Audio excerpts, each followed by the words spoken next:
اس میں انشاءاللہ ہم نے اس اعتبار سے بھی حضرت کی رہنمائی میں چلنا ہے. ہمارے موقع ہے وہ ہر شعبے کے لیے رول ماڈل ہونا چاہیے اور ہر ایک کے لیے جو ہے اس کا کردار مشن راہ ہونا چاہیے اور اس کی استقامت کیسی ہونی چاہیے, اس کے دین کے ساتھ محبت کیسی ہونی چاہیے, اس کو دین کے لیے اسٹینڈ کیسے دینا چاہیے اور اس کو قوم کا امام کیسے بننا چاہیے.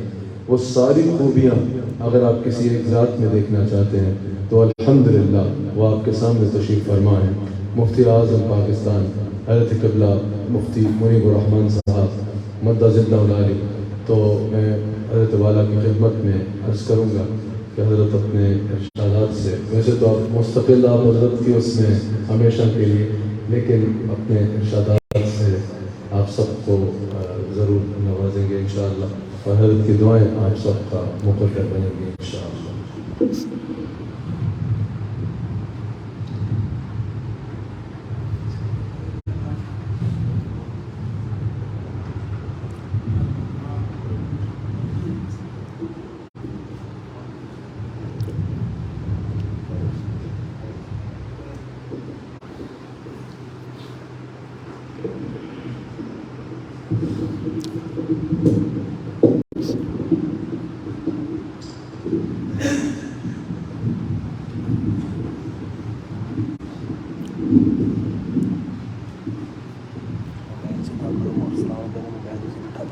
بسم اللہ الرحمن الرحیم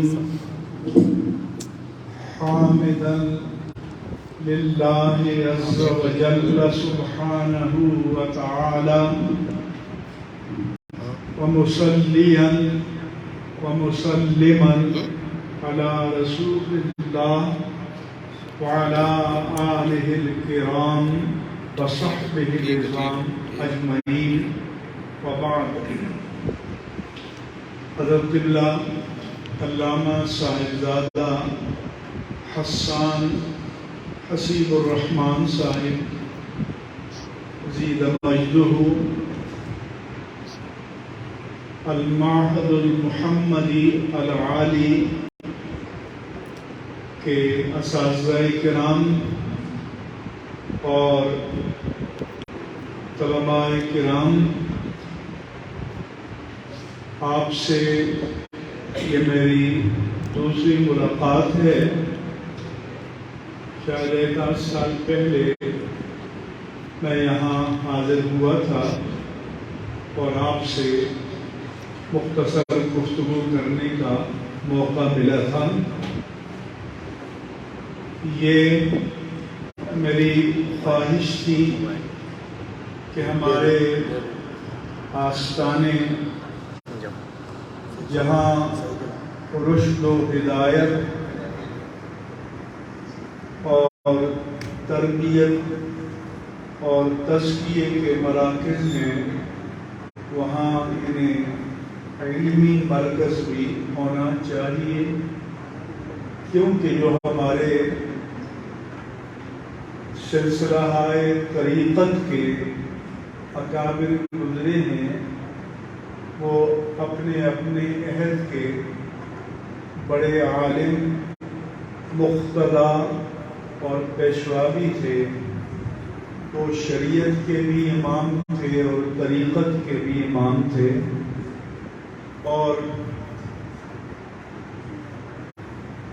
جب بزرگوں کی جو مراکز تھے ان کا علم سے رشتہ ٹوٹ گیا, تو پھر وہ ایک من حیث المجموع اسلام اور برکات کا سلسلہ تھا, اس میں کمزوری واقع ہوئی. تو میں حضرت قبلہ پیر صاحب دامت برکاتہم اور حضرت صاحبزادہ صاحب سید مجدہم سے عرض کرتا تھا کہ یہ کوئن سٹی اسلام آباد اور راولپنڈی, اور یہ راولپنڈی کا قلب ہے, سینٹر آف دا سٹی ہے, UK میں سینٹر آف دا سٹی کہتے ہیں، امریکہ میں ڈاؤن ٹاؤن کہتے ہیں. تو یہ مرکز ہے کہ جہاں سے جو بھی علمی کام ہوگا اس کے اثرات ہمارے کیپٹل میں بھی، دارالحکومت میں بھی محسوس کیے جائیں گے. ضمناً عرض کر دوں کہ کیپٹل کا ترجمہ لوگ دارالخلافہ کہتے ہیں، یہ صحیح ترجمہ نہیں ہے. دارالخلافہ تو تب تھا کہ جب خلیفۃ المسلمین ہوتا تھا.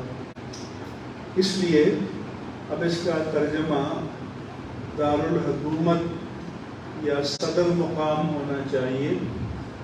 تو قریب ہی ہمارا اسلامی جمہوریہ پاکستان کا دارالحکومت ہے، تو وہاں بھی اس کے اثرات محسوس ہوں گے. پھر صوبہ پنجاب کا بھی یہ بڑے شہروں میں سے ایک ہے، تو پورے ملک میں انشاءاللہ تعالی اس کے اثرات محسوس ہوں گے. پھر ہمارے ان بزرگوں کا اب رشد و ہدایت اور تبلیغ کا سلسلہ بہت زیادہ برطانیہ میں، پورے یورپ میں، امریکہ میں، کینیڈا میں پھیلا ہوا ہے. تو علمی سطح پر بیرونی دنیا سے بھی رابطہ انشاءاللہ بہت جلد مثبت انداز میں استوار ہو جائے گا کہ وہاں کے طلباء یہاں آ کر حضرات جو متخرجین اور فضلاء ہوں گے، آپ کو ملک کے اندر اور بیرونی دنیا میں بھی دین کی خدمت کے مواقع ملیں گے. یہ ان کا اب ارادہ ہے کہ اس نیٹ ورک کو پورے ملک میں بھی پھیلایا جائے. تو صدر صاحب نے بتایا کہ لاہور میں، سیالکوٹ میں جگہ مل گئی ہیں. تو میں نے کہا آپ کراچی بھی آئیں اور اپنا مرکز بنائیں. اسی طرح دوسرے بڑے شہروں میں بھی اپنے یہ دینی، دعوتی، تعلیمی اور تبلیغی مراکز بنائیں. بہت اچھی بات ہے. یہاں کا ماحول بھی بڑا پاکیزہ ہے، ڈسپلن بھی مثالی ہے، تعلیم کا نظام بھی یقیناً اچھا ہوگا. آپ کا اس کا الحاق جامعہ محمدیہ غوثیہ بحیرہ شریف سے تاحال ہے. وہ بھی اہل سنت کا نیٹ ورک ہے، لیکن اہل سنت ایک مین اسٹریم ہے جس پر کسی خاص پیرخانے کی چھاپ نہیں ہے.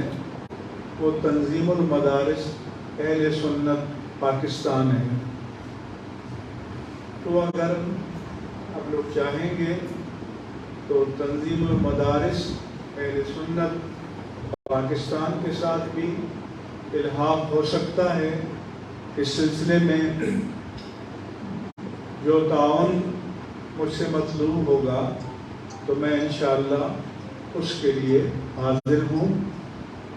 مفتی محمد عامر صاحب QTV والے ہمارے پاس آئے تھے. تنظیم کا سلیبس بھی ہم نے ان کو دیا ہے، اسٹڈی کریں. اس کے ساتھ ساتھ حضرت نے بتایا اور میری بھی خواہش ہے کہ کیونکہ یہاں میٹرک پاس لیے جاتے ہیں تو آگے کالج ایجوکیشن بھی ساتھ ساتھ چلنی چاہیے. تو میں نے بتایا کہ آپ اپنا نقیبیہ اسکول سسٹم کے کوئی بھی نام اپنے بزرگوں کے نام پر رکھ دیں. اپنا اسکول سسٹم بنا کر اس کو رجسٹر کر سکتے ہیں. اور جو فیڈرل بورڈ ہے اس کے ساتھ بھی ایفیلیشن کر سکتے ہیں. اور یہاں قائد اعظم یونیورسٹی ہے. اگر کالج کی سطح پر آگے جب مرحلہ آئے گا تو اس کے ساتھ بھی اس کا ایفیلیشن ہو سکتا ہے. یہ ایفیلیشن اس لیے ضروری ہے کہ کئی سال پہلے ایک میٹنگ میں محترم پیر امین الحسنات شاہ صاحب نے شکوہ کیا کہ ہمارے بچے سرگودا بورڈ میں ٹاپ بھی کرتے ہیں تو ہمارے ادارے کا نام نہیں آتا.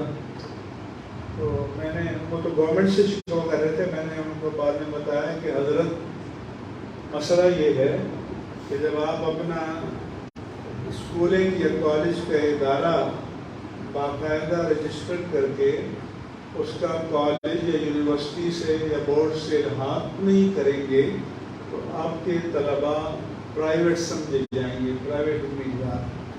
تو پرائیویٹ امیدوار کے ساتھ کسی ادارے کی نسبت نہیں ہوتی. اب مجھے معلوم نہیں کہ انہوں نے آگے یہ کام کر دیا ہے یا نہیں, کیونکہ ان کا الکرم انسٹیٹیوٹ انٹرنیشنل بھی رجسٹرڈ ہو گیا ہے. تو اس لیے اپنا اسکولنگ سسٹم اور کالج سسٹم بھی باقاعدہ لیگل وے میں بھی یہ مرکز کر سکتا ہے. اور آپ صبح دینی تعلیم پڑھیں اور دوپہر کے بعد جو اسکول یا کالج کے مضامین ہیں وہ پڑھیں. آپ اپنے ٹائمنگ ایسے کر سکتے ہیں کہ صبح ارلی شروع کریں, مثلا 7 بجے اور 11 بجے تک کلاسز کر لیں, بیچ میں وقفہ کر لیں, تھوڑا ریسٹ کر لیں, پھر دوپہر کے کھانے کا, ظہر کی نماز کا, اس کے بعد پھر دوسری شفٹ میں اسکول یا کالج کے جو مضامین ہوں وہ آپ پڑھ سکتے ہیں. یہ جو ہے دوسرے لوگوں کا الہدا کے نام سے ادارہ ہے اور انہوں نے اسی پیٹرن پہ کیا اور بورڈ پہ ٹاپ بھی کرتے ہیں ان کے لڑکے. تو ہمارے لوگ اگر محنت کریں تو یہ جو اسکولوں میں پڑھتے ہیں ان سے زیادہ ایکسپریشن کی صلاحیت ہمارے طلباء میں ہوتی ہے. ایک تو یہ ہے کہ تحریر کا ملکہ ان سے اچھا ہوتا ہے, تقریر کا ملکہ ان سے اچھا ہوتا ہے. اور دوسرا یہ ہے کہ جب آپ یہ عربی علوم پڑھ لیتے ہیں تو اردو اور اسلامیات اور مطالعہ پاکستان یہ آپ ان کالج کے طلباء کے مقابلے میں بدرجہ بہت بہتر انداز میں تھوڑی سی رہنمائی کے ساتھ پڑھ کر آپ ایک grade 6000 years old, Judaism is 4000 years old, Christianity is 2000 years old, and the ultra modern, progressive and latest religion is Islam. اس لیے ہم کہتے ہیں کہ دینی اور عصری علوم, دینی علوم کبھی پرانے نہیں ہوتے.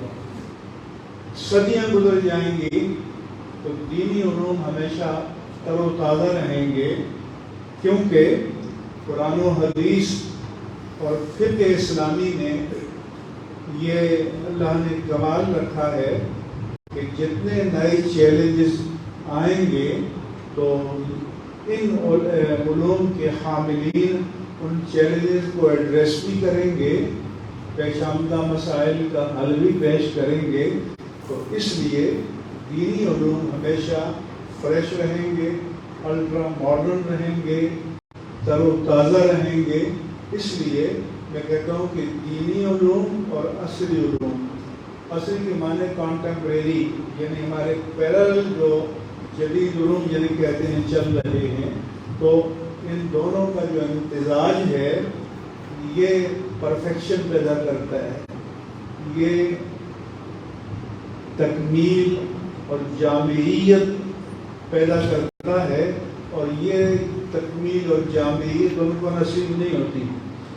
حضرت میں پڑھاتا تھا تو پی ٹی وی کا زمانہ تھا. ڈاکٹر اشتیاق حسین قریشی کراچی یونیورسٹی کے وائس چانسلر تھے. ریٹائر ہوئے تو ان کا انتقال ہوا تو اس وقت وائس چانسلر تھے ڈاکٹر سلیم الزمان صدیقی.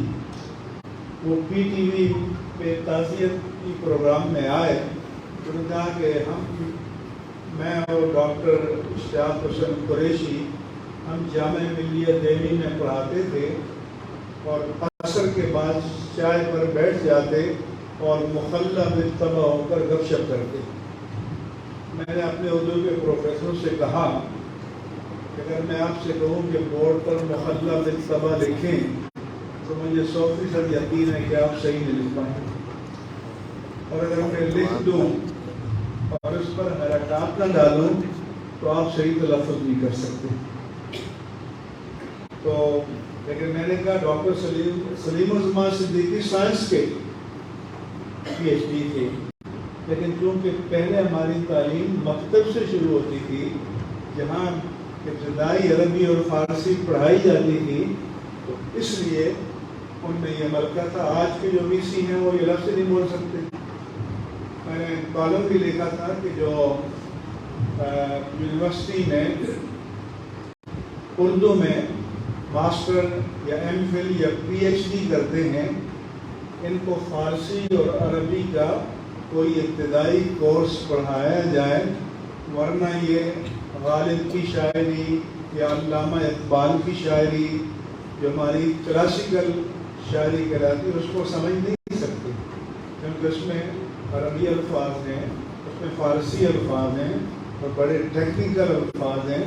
تو اس لیے یہاں پڑھ کر آپ کو وہ ملکہ ہوتا ہے کہ آپ اردو شاعری کو ادب کو معمولی توجہ سے ان سب کے مقابلے میں بہتر پڑھ سکتے ہیں. اور آپ اگر کسی فیلڈ میں جائیں آپ کو کسی احساس کہتری کی ضرورت نہیں ہے. الحمدللہ میں مرتبہ ٹی وی پر ایک مکالمے میں تھا تو جو اینکر ہوتے ہیں اپنے آپ کو بڑا فلسفی سمجھتے ہیں کیونکہ مدارس میں تو لوگ حالات کے جبر کے تحت آتے ہیں یعنی اپنی ترجیح پر نہیں آتے اپنے آپشن پر نہیں آتے. میں نے کہا میں ایسی اسٹوڈیو میں بیٹھ کر تو میں چیلنج کرتا ہوں کہ میرا خاندان جس میں میرے بھائی حقیقی ان کی اولاد میرے بھانجے بھتیجے میں نے کہا میرے خاندان میں جتنے اسپیشلسٹ ڈاکٹر ہیں انجینئر ہیں سول سروس میں ہیں فوج میں ہیں کوئی بھی تمہارا اینکر جو ہے آ جائے مقابلے میں. میں بھی اپنی حماسہ میں کہا ہے نا کہ اولئک آبائی فجینی بمثلہم اذا جماعتنا یا جریر المجامع. نے کہا کہ میرے آبا یہ ہیں تو تجھے کوئی بڑائی کا دعویٰ ہے تو جب کسی میدان میں مردان کار کا مقابلہ ہو تو میں چیلنج کرتا ہوں کہ تم بھی لے آنا اپنے ہم بھی لے آئیں گے اور میدان میں فیصلہ ہو جائے گا. اس لیے آپ پورے کانفیڈنس کے ساتھ پورے اعتماد کے ساتھ آپ پڑھیں اور انشاءاللہ تعالی اللہ تعالیٰ آپ کو مواقع بھی دے گا. آپ سی ایس ایس میں بھی سینٹرل سپیریئر سروسز میں بھی کمپیٹ کر سکیں گے اور اچھے طریقے سے کمپیٹ کر سکیں گے اور بہت سارے میدان ہیں کہ جن میں آپ جا سکیں گے. اگر اوورآل ہمارا بینکنگ سسٹم اسلامائز ہو جاتا ہے تو خود بینکنگ کی دنیا میں اتنی اپرچونیٹیز اور اتنے مواقع پیدا ہوں گے کہ بہت سے بندوں کے کمانے کی موقع پیدا ہوگا. مثلاً مفتی تقی عثمانی بینکنگ میں آئے اپنے لوگوں کو لے آئے ہمارا کوئی بھی نہیں تھا. تو پھر مجھے پیشکش ہوئی تو میں مجبوراً گیا تاکہ لوگ کہیں گے کہ بھائی یہ دین کے میدان میں ہیں اور یہ علم کا شعبہ ہے، ان کا کوئی نام و نشان نہیں۔ تو میں بینکنگ شعبے میں گیا، شرعی ایڈوائزر بنا، شرعی بورڈ کا چیئرمین بنا، اور پھر درجنوں ہمارے لوگ آج بینکنگ انڈسٹری میں موجود ہیں۔ تو اس لیے پھر اسپیس بنانی پڑتی ہے۔ یہ جو دنیا ہے یہاں کوئی ترس نہیں کھاتا، کوئی کسی پر رحم نہیں کرتا۔ آپ کو اپنی قوت بازو، اپنی اہلیت، اپنی قابلیت اور اپنی صلاحیت سے میدان میں اپنی جگہ بنانی پڑتی ہے۔ فرق یہ ہے کہ دوسرے شعبوں میں آگے بڑھنے کے لیے لوگ کہتے ہیں سورس چاہیے، جیک چاہیے، سفارش چاہیے، مگر دین کا شعبہ وہ شعبہ ہے نہ سفارش چاہیے، نہ جیک چاہیے، نہ کوئی چاہیے، قابلیت چاہیے۔ دنیا آگے بڑھ کر آپ کو گلے لگانے کے لیے تیار ملے گی۔ اس لیے آپ کے پیر صاحب جاتے ہیں باہر، ان سے پوچھ لیجیے تو آپ حضرات یہاں بڑے پرائڈ کے ساتھ، افتخار کے ساتھ پڑھیں اور محنت کریں۔ یہ بات ذہن میں رکھیں کہ یہ جو آپ کی عمر ہے، یہ جو وقت ہے، بعد میں آپ لاکھ پچھتائیں، یہ وقت پلٹ کر نہیں آتا۔ وہ کہتے ہیں نا کہ ٹمارو نیور کمس، کل کبھی نہیں آتا۔ کیوں؟ آج ہم جس کو کل کہہ رہے ہیں، جب کل میں داخل ہوں گے تو وہ آج ہو جائے گا، اور جو آج ہے وہ یسٹرڈے ہو جائے گا، وہ کل ہو جائے گا۔ اس لیے آپ حضرات کا ہر دن جو ہے وہ آج ہوگا۔ موجودہ دنیا میں آپ نے اپنی جگہ بنانی ہے۔ آپ میں احساس ایک کہتری نہیں ہونا چاہیے، پراؤڈ بھی نہیں ہونا چاہیے۔ تواضع اچھی بات ہے، لیکن اعتماد، کانفیڈنس، یہ دنیا میں جگہ بنانے کے لیے یہ بنیادی چیز ہے۔ اور کسی اچھے تعلیمی نظام کا کی خوبی یہ ہے کہ وہ اپنے طلباء میں کانفیڈنس پیدا کریں، اعتماد پیدا کریں۔ میں ادھر نیو یارک میں تھا تو ایک دوست یہاں ٹھہرا ہوا تھا، بچے اسکول جاتے تھے، جیسے ہمارے ہاں انٹرمیڈیٹ پر یا ایسے آپ کہتے ہیں، اس کے بعد جو ہے لائن کا تعین ہو جاتا ہے، میڈیکل میں جانا ہے، انجینئرنگ میں جانا ہے، سائنسز میں جانا ہے، سوشیالوجی میں جانا ہے، ادب میں جانا ہے، تو وہاں پر اسکول گریجویشن کراتی ہے 12ویں جماعت پر۔ برطانیہ میں GCSE ہے، general certificate of secondary education. تو میں نے کہا کہ ہمارا پاکستان میں جو میڈیم اسکول ہیں ان کا نصاب بھاری ہے یا یہاں کا بھاری ہے؟ تو انہوں نے کہا کہ ادھر کا نصاب بھاری ہوتا ہے، بڑے بڑے بستے اٹھائے کرتے ہیں۔ انہوں نے کہا کہ وہ کتابیں لاد دیتے ہیں، یہاں کا جو نظام ہے وہ ٹیلنٹ پر توجہ دیتا ہے، وہ اپنے اسٹوڈنٹ میں کانفیڈنس پیدا کرتا ہے، اس کے اندر جو ٹیلنٹ ہے، جو جوہر قابل ہے، وہ اس کو نکھار کر باہر لاتے ہیں۔ اس لیے امریکہ میں یہ اسکولنگ کا امتحان نہیں ہوتی، جیسے ہمارے یہاں جو کہ برطانوی نظام ہے کہ میٹرک، انٹرمیڈیٹ، یا امریکہ میں او لیول کی اے لیول ہے، برطانیہ میں، امریکہ میں ٹیچر بنیادی چیز رکھتا ہے، زیادہ اسٹوڈنٹ پڑھتا رہے گا اور اس کا مارکنگ کا ریکارڈ ٹیچر کے پاس ہوگا۔ جب اسکول گریجویشن کے بعد وہ کسی کالج میں اپلائی کرے گا تو وہ کالج اس اسکول سے رابطہ کرے گا اور وہ اسکول اس کا ریکارڈ دیں گے. یعنی ٹیچر کی رائے اسٹوڈنٹ کے بارے میں بڑی ورک رکھتی ہے. تو ٹیچر کی رائے کہاں معتبر ہوگی؟ جہاں باعث نہ ہو، عصبیت نہ ہو، جہاں اپنا پرایا نہ ہو، بلکہ وہ ہر بچے کو ریاست کا اثاثہ سمجھے. تو اس لیے تعلیم میں یہ ہے کہ اعتماد پورا ہونا چاہیے. اور اللہ تعالیٰ نے آپ کو بڑی صلاحیتوں سے، قابلیتوں سے نوازا ہے. ہمارے یہاں مصیبت یہ ہے کہ تقریب میں ذرا توجہ دیتے ہیں، تو تقریب کو چھوڑ کر تعبیر پر توجہ دیں. اور مجھے اللہ تعالیٰ آپ کو کامیابیاں، کامرانیاں، عزتیں، عظمتیں اور سرفرازیاں نصیب فرمائے گا. وما علیہ الا البلاغ المبین.